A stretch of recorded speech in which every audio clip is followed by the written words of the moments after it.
Non, mais Rafinha, c'est pas possible. Oh, j'y crois pas. Comment tu défends comme ça sur un corner? Ah, ça y est, ça vire au cauchemar. Je suis dégoûté. Je suis dégoûté.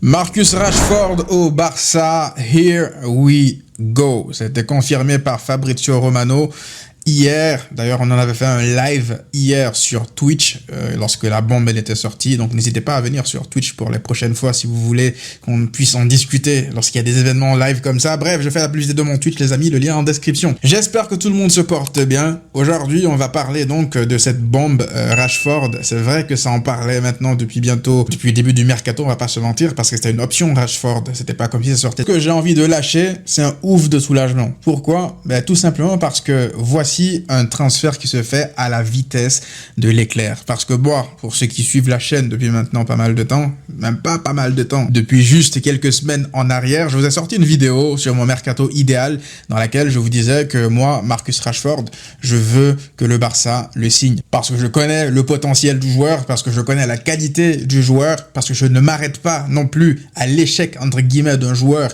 à United. Ça en faut en parler, parce que non, on ne signe pas là un joueur top mondial actuel, parce que Marcus Rashford, disons-nous la vérité, ce n'est plus le joueur de 2022. C'est factuel. Lorsque les gens te disent les gars, vous en faites trop par rapport à Rashford, ce n'est plus le Rashford qu'on connaissait, c'est factuel, c'est vrai. Ça ne veut pas dire que Rashford ne peut pas retrouver son niveau de 2022. Il a eu ce niveau. Ce qui s'est passé en 2022 et durant toutes ces années-là à United, c'est ça pour moi le niveau réel de Marcus Rashford. Depuis, il s'est un peu perdu à cause du contexte United, la taxe United, hein, on la connaît. Et en plus, derrière, pour ceux qui sont un peu attentifs par rapport au prêt de Rashford à Aston Villa, il fait une deuxième partie de saison plutôt encourageante à Aston Villa. Je vous invite à aller revoir certains matchs, pas d'highlight, hein, juste certains matchs de sa période à Aston Villa récente, et vous vous poserez même la question de savoir si c'est pas une compile parfois de ses meilleures actions, parfois all time, parce que oui, Marcus Rashford a eu de vraies grosses périodes de performance XXL à Aston Villa. Je me rappelle de son match face au Paris Saint-Germain lorsqu'il a deux doigts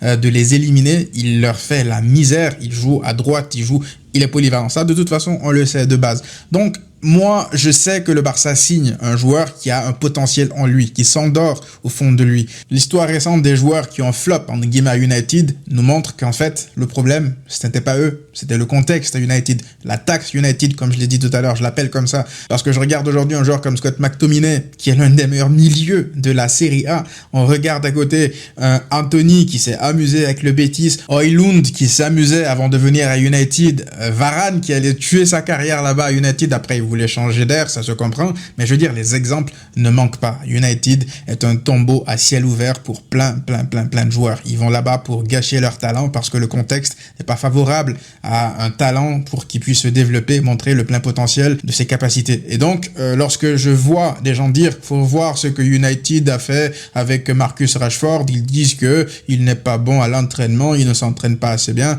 Voilà, pour la taxe United, je vais donner mon avis par rapport à ça, je vais pas la prendre en considération. Moi, je peux regarder par exemple ce que Rashford a fait à l'extérieur de United. Et je pense que son prêt récent à Aston Villa est un échantillon beaucoup plus proche de la réalité du niveau de Rashford. Et je pense que même avec Aston Villa, Marcus Rashford n'a pas montré le plein potentiel de ses capacités parce qu'il joue dans une équipe aussi qui n'est pas en mesure, je veux dire, de faire exploser son potentiel. C'est une équipe qui se bat pour accrocher la Ligue des Champions, etc. Il y a une galaxie d'écart entre l'Aston Villa de Unai Emery et le Barça de Flick. Et le Barça de Flick est une équipe qui met en avant les profils offensifs. C'est une équipe, je pense que Flick a ce don-là de faire vraiment exploser le potentiel vraiment maximum des attaquants. Surtout lorsque c'est un attaquant qu'il aime, qu'il kiffe. Parce qu'important de le rappeler, Hansi Flick, il voulait Marcus Rashford, il voulait le ramener lorsqu'il était au Bayern. C'est-à-dire que depuis son époque au Bayern, Hansi Flick, il était intéressé par Marcus Rashford. Si ça, ce n'est pas une indication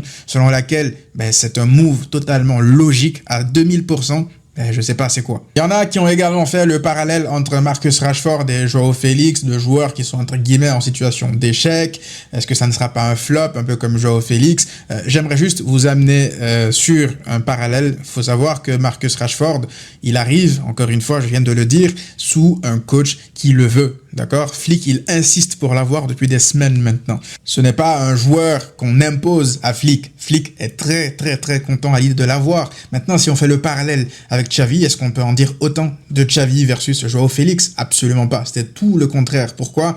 Parce que Xavi, de base, il n'en voulait pas de Joao Félix. Joao Félix, c'est un choix de Laporta. Laporta le kiffait depuis toujours. Il avait voulu le ramener. Donc, il a ramené Joao Félix, Joao Cancelo. Mais Cancelo, oui, Xavi le voulait. Mais Félix, pour ceux qui suivaient, ceux qui savaient, Félix était loin d'être le choix de Xavi. Malgré tout, Xavi lui a donné une chance. C'est pas pour faire un procès d'intention à Xavi. C'est plus pour vous montrer là le contexte dans lequel un joueur arrive entre Rashford et Joao Félix, parce que faut pas oublier que Joao Félix, lorsqu'il arrive, les premiers mois de Joao Félix sont très bons.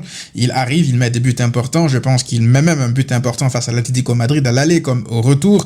Le problème, c'est que derrière, c'est le Barça qui n'est pas constant. Le jeu collectif de l'équipe commence à s'amenuiser de plus en plus, et forcément, les premiers qui sortent du 11, c'est ceux sur qui le coach n'a pas sa confiance. Et Joao Félix a aussi été victime de ça. Maintenant, il a une grande part de responsabilité, c'est important de le dire, mais je pense que aujourd'hui, tu mets Joao Félix dans une équipe où il y a un coach qui le kiffe, qui veut vraiment l'avoir, je suis sûr qu'il fait... Moi, on a vu des bribes de ce qu'il est capable de faire avec le Barça. Il n'a pas été constant, c'est un fait, mais le talent, il y est. Ça, c'est factuel aussi. Et je pense que c'est totalement différent lorsqu'on fait le parallèle avec Marcus Rashford et Hansi Flick. Les deux, ils se retrouvent, ils se kiffent.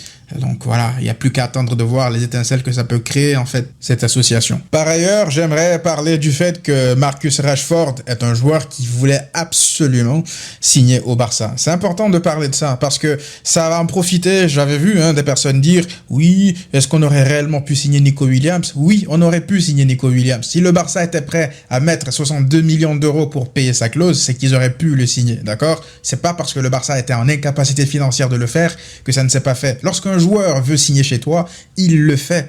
Il le fait et à la vitesse de l'éclair. On l'a vu avec Johan Garcia, il n'y a pas eu beaucoup de tergiversation. Johan Garcia qui quittait en plus d'une situation encore plus complexe, plus chaude à gérer que Nico Williams. Johan Garcia, il a vite réglé son avenir et il est venu au Barça, il a signé le Here we go. Là aussi pour Johan Garcia, il est arrivé assez rapidement. Pareil pour Rashford, même pas un bruit de couloir par-ci, par-là, bim. On savait de toute façon que Rashford, il avait dit, il lui faisait pas semblant pour le coup, ses likes, ils étaient là pour l'attester, le fait qu'il follow les joueurs du Barça, il est là, il commente ce que les joueurs du Barça font, on voit que Alejandro Balde aussi, lui, il se kiffe. Alejandro Balde avait parlé de lui il y a pas si longtemps dans une interview, que c'est le joueur anglais avec lequel il aurait aimé le plus jouer. Donc voilà, il y avait vraiment quelque chose de sincère de la part de Rashford depuis le premier jour. Il avait montré son envie de rejoindre le Barça et c'est pour ça que les négociations n'ont jamais en fait été un obstacle pour le Barça, que ce soit en termes de salaire, que ce soit en termes de garantie, tout était bon, facile pour Rashford et il a montré ces garanties-là au Barça, son amour vis-à-vis du club, alors qu'encore une fois le Barça ne lui doit rien, il ne doit rien au Barça, mais juste cette volonté-là de voir des mecs prêts à sacrifier, à baisser encore une fois leur salaire. Rashford, c'est un mec qui va toucher, je crois, 10 millions bruts pour venir jouer au Barça, alors qu'il touchait un salaire de ministre à United. Vous imaginez un peu? Donc voilà, voir un mec comme ça faire des sacrifices pour signer chez toi, faut qu'on apprenne à le valoriser. Moi, ce que les Rafinha, ils font, ce que les Koundé, ils ont fait pour venir au Barça, alors qu'il y avait plein de clubs qui étaient sur eux, de voir Rashford, qui aussi aurait pu aller en Arabie Saoudite, où il aurait touché largement plus d'argent, et je suis persuadé qu'il aurait eu des prétendants. Rashford, c'est très tôt dans le mercato qu'il avait déclaré qu'il ne veut absolument rien savoir des autres offres. Ce qui l'intéresse, c'est le Barça. Et United le savait, ils en avaient conscience. C'est pour ça que je pense que ça n'a pas du tout duré. Parce que lorsque le Barça a approché United, ils ont très vite accepté l'offre de prêt.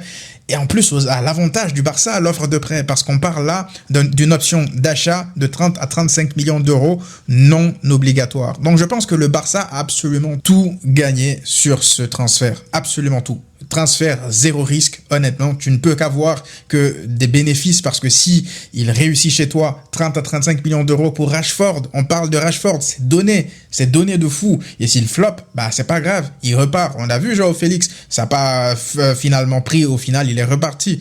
Donc voilà, je pense que voilà, c'est une opportunité de marché très très très intéressante. En plus, le profil du joueur, on n'en a pas beaucoup parlé sur cette vidéo, mais c'est parce que je compte vous faire une vidéo, on va revenir tactiquement sur ce que Marcus Rashford apporte comme option à Hansi Flick, mais tactiquement, là, juste fait pour en parler vite fait, le profil de Rashford, il fait plaisir parce que, moi, vous savez, j'ai toujours aimé les joueurs rapides. Les joueurs rapides, j'estime que le Barça n'en avait plus beaucoup, en fait. On a beaucoup galéré à colmater avec des milieux qui jouaient à gauche, avec des milieux qui jouaient à droite, etc., des attaquants droits qui jouaient à gauche, Pau Victor, Gavi, Pedri, tout ça.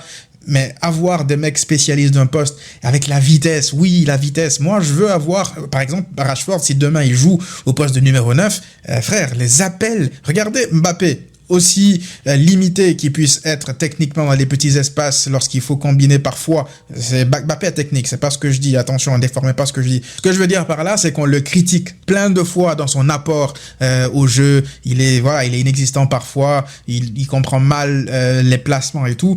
Mais il y a une chose dans laquelle Mbappé, il est toujours redoutable, c'est sa vitesse dans la profondeur. Lorsque tu le trouves lancé dans la profondeur, c'est toujours difficile de l'arrêter.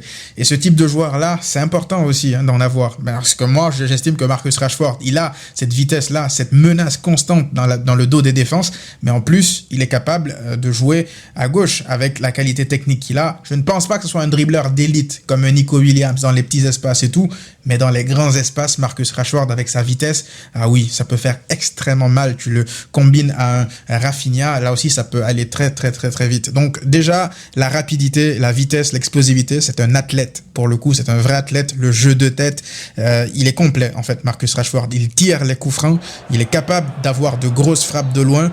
Voilà, donc je vous présente pas Rashford, les gars, vous connaissez tous Rashford. Après, est-ce qu'on aura sa meilleure version? Telle est la question. Parce que oui, on peut penser à l'exemple Joao Félix, mais on peut également penser à l'exemple Aubameyang. Donc ça peut aller dans un sens comme dans l'autre. C'est pour ça que pour l'instant, ça sert à rien d'être pressé, de tirer des conclusions. On va attendre de voir. Il y a un coach qui le veut. Et le plus important, c'est qu'il fera la pré-saison avec l'équipe. Ça, c'est extrêmement important.